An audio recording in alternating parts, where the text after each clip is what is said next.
Hello and welcome to Spotlights. This is the podcast for the Yale Forum on Religion and Ecology. And as usual, I'm your host, Sam Mickey. And this week, I'm really excited to welcome onto the show Dr. Paloma Pavel. Paloma, welcome. Thank you, Sam. It's an honor to be here. It's really an honor to have you here. Appreciate you making time for us. For folks who don't know you already, you're really a leader in the environmental justice movement and contribute a lot to the field of religion and ecology. And you're president of Earth House Center, co-founder of the Breakthrough Communities Project with Carl Anthony, who we had on the show last week, and so many other things. Served as director of strategic communications for the Sustainable Metropolitan Communities Initiative at the Ford Foundation. Your academic background includes graduate study at the London School of Economics and Harvard University. You're a lecturer and keynote presenter nationally, internationally, and often speaking about theories of living systems and especially urban sustainability, uh, teaching a lot around the Bay Area here in California. And currently, you are visiting faculty at the University of California, Davis, where you also serve on the Regional Advisory Council for the Center for Regional Change. So, a lot of amazing things. I should also say that at MIT Press, you co edit with Robert Gottlieb the Sustainable Metropolitan Communities book series, which includes your own anthology, Breakthrough Communities Sustainability and Justice in the Next American Metropolis. Really great book. So, welcome onto the show. You have so much of a wealth of information and inspiration to share with us. So, I wonder if we could just start by saying a little about what is Breakthrough Communities and what's the project and what's the book about. Well, thank you, Sam. What I love about this work is that we have found in our more than 2 decades together, Carl and I, that really the communities on the front lines of the environmental crisis are also not only the greatly challenged by what's going on, but they're also a portal, an opportunity, and a wealth of information and leadership for our solutions going forward. So, a real basic part of our work in Breakthrough Communities is welcoming forward the and encouraging the voices of those who are most at risk, and also encouraging their leadership and voice in bringing forward the solutions that are also there. So, what I love about Breakthrough Communities as a book is that it incorporates both organizers on the front lines as well as strategists who are part of the movements. And it has 12 solutions from different parts of the US that have been successful. So that whether it's land banking or creative reuse of abandoned buildings, that there's just such exciting, hopeful work going on.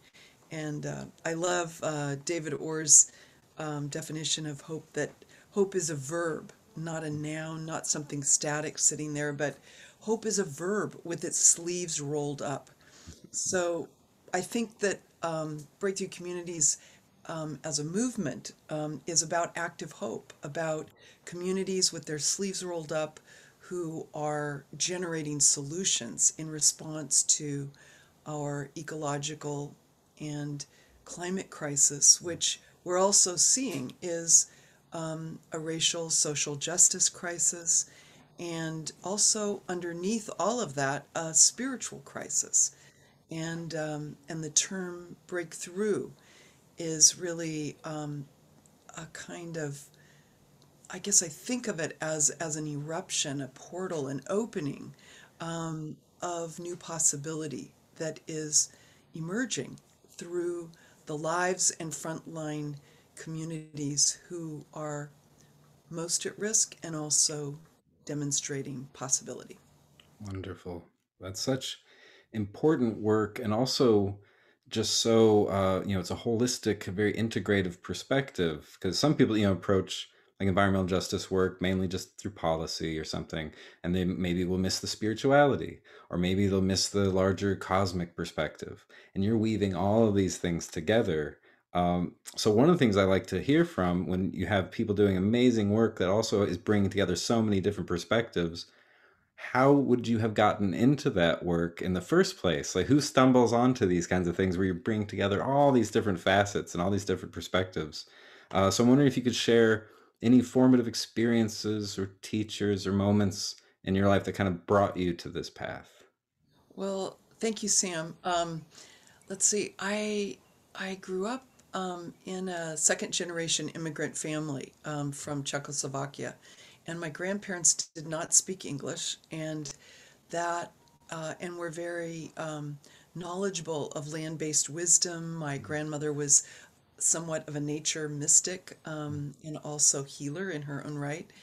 And she also was my first deep ecology teacher in her garden, learning about how plants grew, but also she would sort of show me the coils of the garlic and the swirl on the top of my head and my hair, and also talk about the Milky Way, and really conveyed a sense of how I belonged to this universe, that we all do.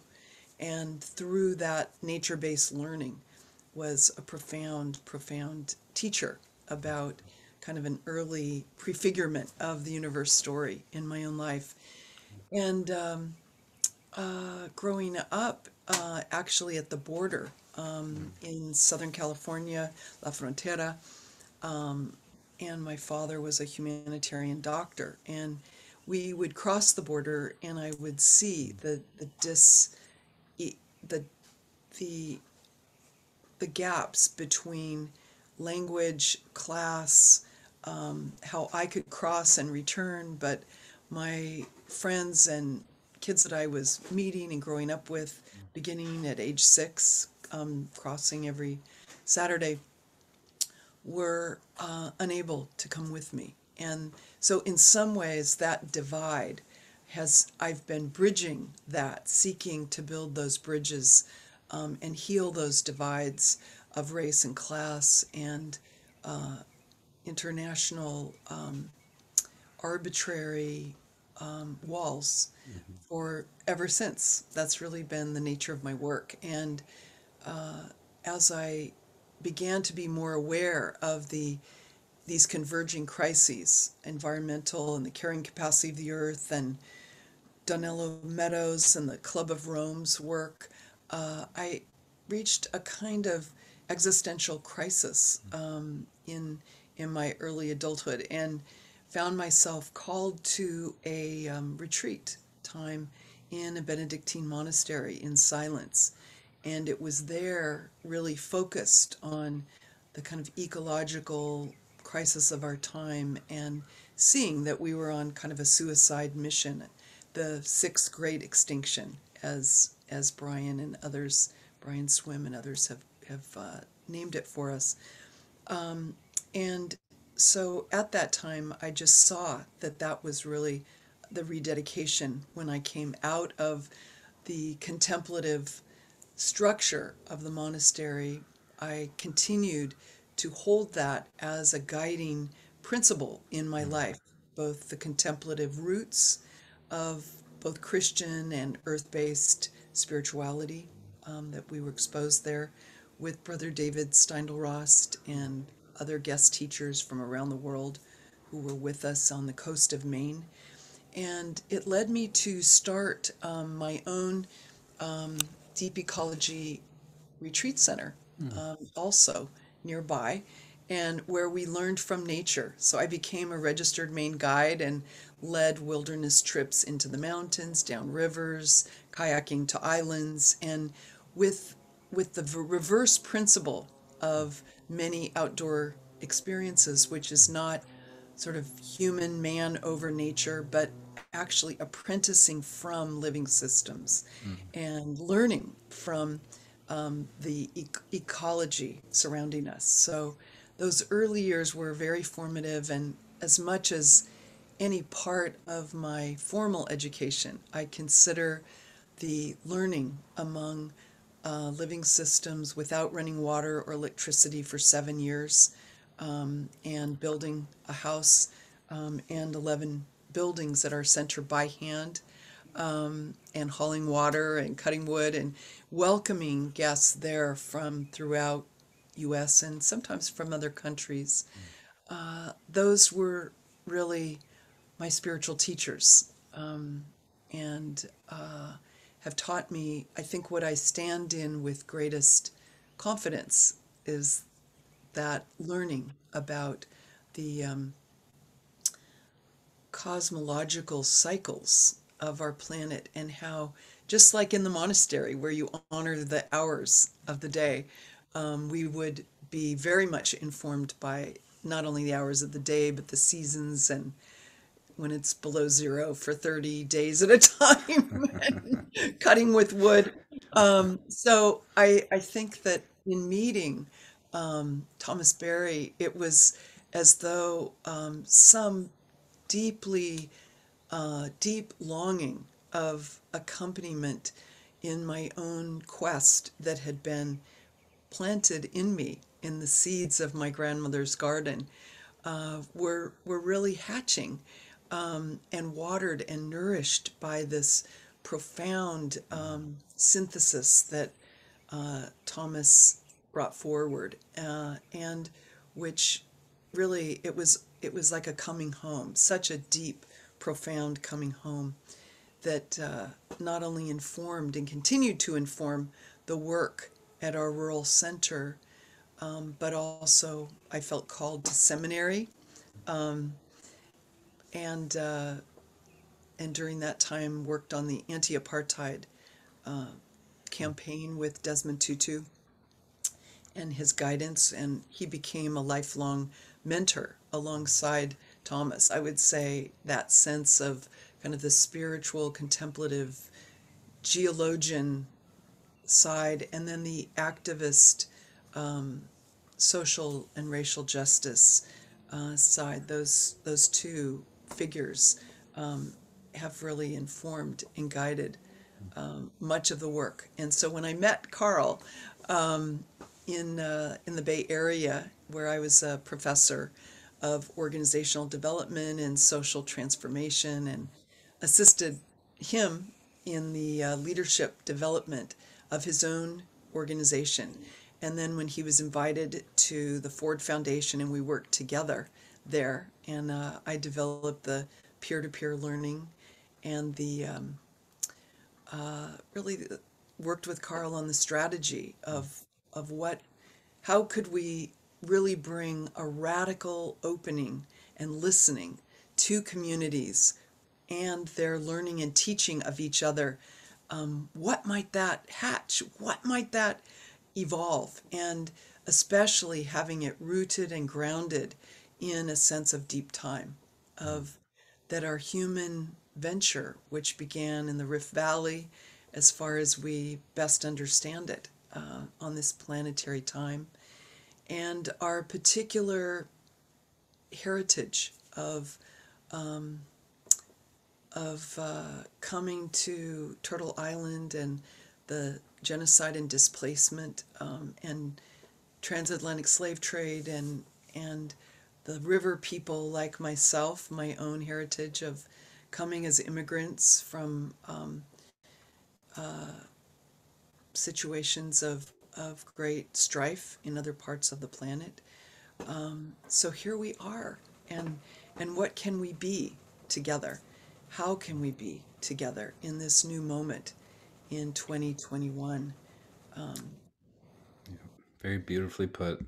And this kind of ability you have to have this very encompassing spiritual vision, but also engaged on the ground, grassroots activism, working with policy and development, holding those worlds together. I think is one of the reasons that people in the field of religion ecology are often celebrating your work. That's what a lot of us are trying to do. At least ideally, we want to bring together these worlds of our vision and our theory and our spirituality with practice and with social change.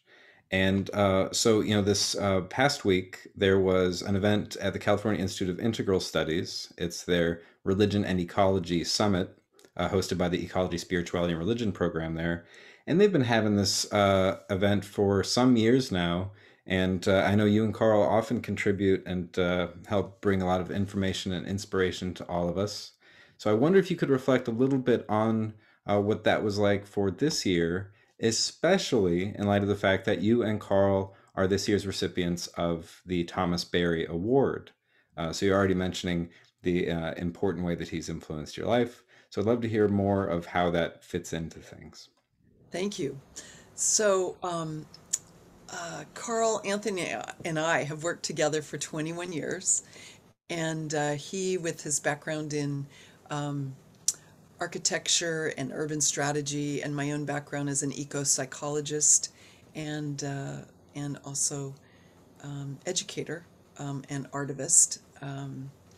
And that's been just an amazing spontaneous combustion. And I would say that the living waters flowing through all of that are very much rooted in the work of Thomas Berry and and also that cosmic vision of how this great amazing universe and scientific inquiry is itself a new language and an ancient language that also converges with indigenous knowing that is on this planet and has been sustaining this planet. And as we learned this week, that the guardians, who are a very small percentage of the population of this planet, but which are protecting over 85% of the biodiversity of it. So, Indigenous Lifeways has been inspiring and infusing all of us, and we were thrilled that our dear friend and colleague Val Lopez opened on Monday, which is the Amamutsun tribe, tribal band, has been gaining gaining success and gaining victories and transforming hearts and minds here in Northern California with the recovery of rights to much of their land on in the Santa Cruz Mountains, and we're just honored to be part of supporting that effort and love the work of Val and as a chief who really embodies that. So that's how we began this week, and then hearing from Edward Duran and so many others throughout the week and scholars. And I had the opportunity to share a bit about my journey to Cuba, where the stories of resilience and spiritual transformation that are held there with syncretism through both the Santeria, the Christian tradition, and also earth-based spirituality. I sort of brought forward kind of three portraits of leaders in Cuba that are currently embodying the strength, and I think of it as kind of the root system that's holding that amazing island, which we have so much to learn from in terms of understanding our own inability to live within limits and to recycle and to live without a petroleum-based culture, as they have had to do with their oil embargoes and so medicines and so many things that the suffering that we have as a government inflicted on them. So it was my great joy to bring forward the voices of Bishop Griselda, one of the first Latinx bishops in the Episcopal Church, who has a living waters, water purifying project there, and also Fernando Funes, who is the amazing guardian of Finca Marta, a organic farm that really joins the local indigenous knowledge of elders in its means as well as new learnings. And then finally, the Santeria, which is being carried not only by elders through the Yoruba slavery transport from Africa, but also new artisans who are in very, very wild and wonderful ways carrying forward the vision through uh, a kind of call for global collaboration between artisans, showing everything from sort of wearable art and nature-based visions to the restoring and recovering of the prayer rituals and within Santeria. So that was part of what I was offering this week as part of Indigenous Lifeways. But deeper than that, I think of any one particular place, the sense of how we restore a different way of knowing, a different valuing.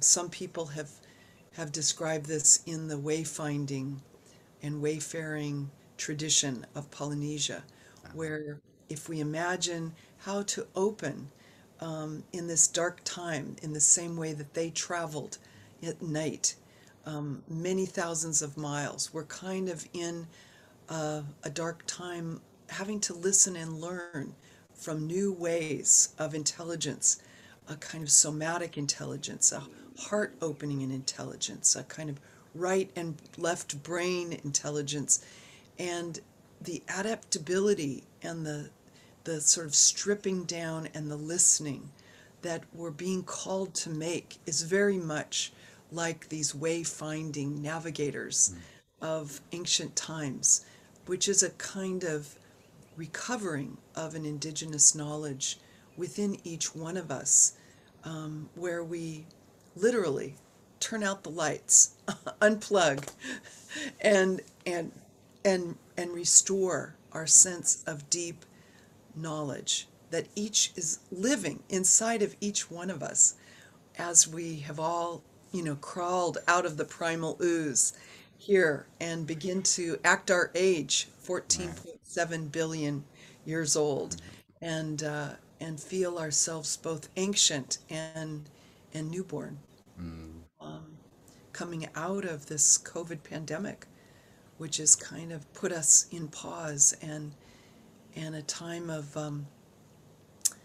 really deep listening to what is essential, what is most needed, where have we gone astray, how do we get back to that wayfinding deep cultural knowledge that is inside each one of us, where we are breathing out as the trees are breathing in, and see that we are one part of this strand in this great web of life.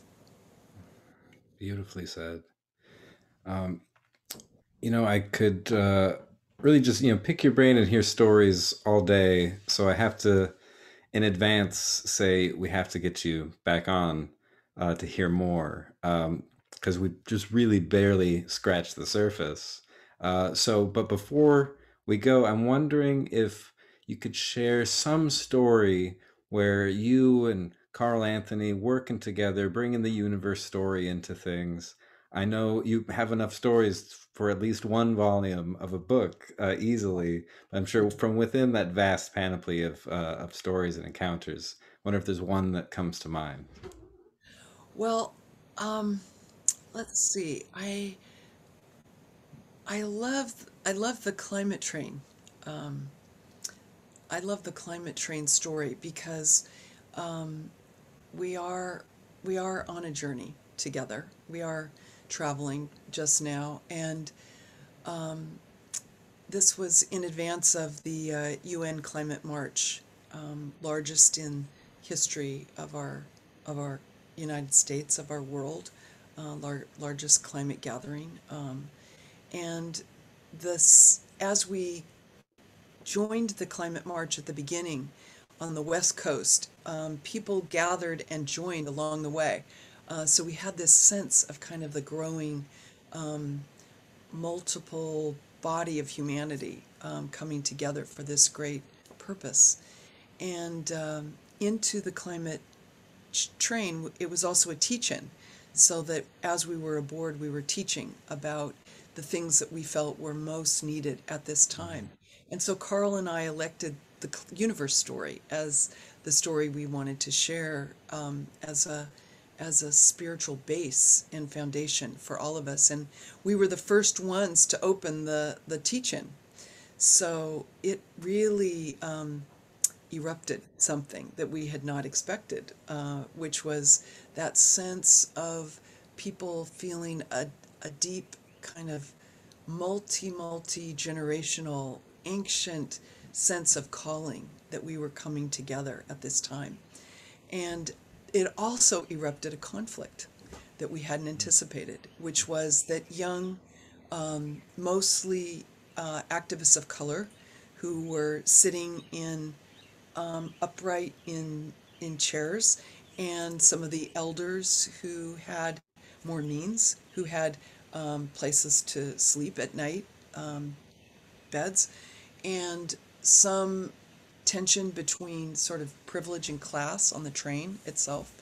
And what did it really mean as a movement if we were treating each other this way on the train? What did it mean about our movement as a whole? And when we shared the universe story, something just opened up, giving voice to the people of color on the train in a new way. And that was not only true for the activists, but also the workers on the train, who were, in our case, predominantly people of color, in most cases black. And it harkened back to the Pullman porters of the civil rights era. And they came to hear what Carl was going to share, this black leader aboard the train. And they were so moved by what this meant. They did not see that what they were doing was actually connected to this larger mission. And they were enthralled, and began wearing the t-shirts, the climate train t-shirts. But we saw that we really needed to have some kind of deep listening, and to avert a kind of real divide, a polarization happening. So when we got to Chicago, kind of midway along the way, we created a listening circle on the ground spontaneously with all of our luggage in on the floor of Union Station, and we had listening circles, and we listened, invoking the universe story and how all of us are brought here across time, and the various legacies that we all bring across thousands of years, and into this moment. What does it mean that we're together? And we heard one another, and then we reversed, and both white and people of color hearing one another across generations. And there were many tears and outrage that erupted there. We kept the security at bay. And when we got back on the train, we sort of re-elected and re-chose one another and said, we are no longer the climate train, we are the climate justice train. And so the universe story really held all of us in this great, amazing sense of mission. But when we got back on, the artists started writing music and songs, so that we had an anthem when we landed in Pennsylvania Station that we sang together, that was quite exuberant and amazing. And we've continued to stay in touch with each other through that. And we went into the climate march together with renewed solidarity. So that sense of the universe story, both bringing up ancient pain, which is real and needs to be healed, and finding a way to hear one another across those generations, which are, as we each we invoked sort of our ancestors at all of our backs for going back thousands of years, and that we, as we faced each other in this circle, we were bringing our legacy forward. So the power of the universe story to hold us in our present activist concerns and create a bigger kind of tent, but also a sense of belonging that helps us transcend the very real and important divides that we need to address with each other. But I think that's one beautiful story of how the universe story traveled with us, literally, and held us literally as we emerged transformed. That's so great. Thank you so much. I can't imagine a better example of the kind of work that you and Carl both do. And yeah, such a literal example of that kind of being held and transforming and transitioning. Really just beautiful. And like I said, we're gonna have to have you back on for more stories because I know there are more. Breakthrough communities. Uh, Thank you so much for being on here. And for anybody out there who wants to get a hold of you, I'll have all kinds of links and things like that. So more collaborations and coordination can happen. And so thanks for being here. And another congratulations to you and to Carl for receiving the Thomas Berry Award this year. And I guess what I would like to say is I want to thank Thomas Mhm. for that sense throughout all of our work that that sense of, I think his quote is, history is governed by those overarching movements that give shape and meaning to life by relating the human venture to the larger destiny of the universe. And I want to give thanks for this accompaniment and inspiration in this great work that Thomas has made and lifted up and made more visible and more tangible for us, and given us such a profound language for for being in a community life system together in a beloved Earth community. Mm, right. Perfect. Beautiful. Can't imagine a better way to conclude.